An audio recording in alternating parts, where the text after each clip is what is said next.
আজকে সেহরি ও ইফতার, চলুন কি রান্না হয়েছে দেখিয়ে দিচ্ছি।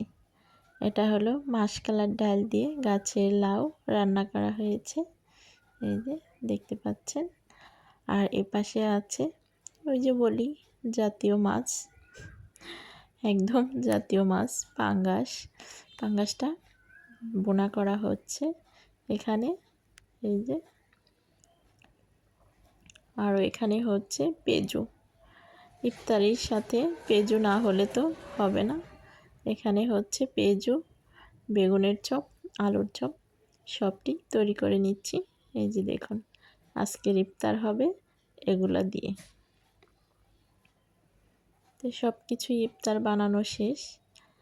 এখন এই যে সৌদি আরবের ট্যাং খাওয়া হবে। সৌদি আরবের ট্যাংটা অনেক ভালো, এটা ট্যাংটা এই যেগুলি নিচ্ছি, খেতে অনেক ভালো লাগে। সাথে দিয়েছি তোকমা, ইচুপগুলির বড়শি। আর ইফতারে এই যে এগুলা সব করে নেওয়া হচ্ছে। আজকের ইফতার হবে এগুলা দিয়ে। কেমন লাগছে? আর সাথে কিন্তু লেবুর চোকলাটা ইফতারের শেষে খেতে অনেক ভালো লাগছে, টক টক।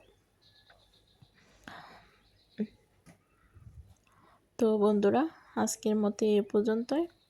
সবাই অনেক ভালো থাকবেন, সুস্থ থাকবেন। আল্লাহ হাফেজ।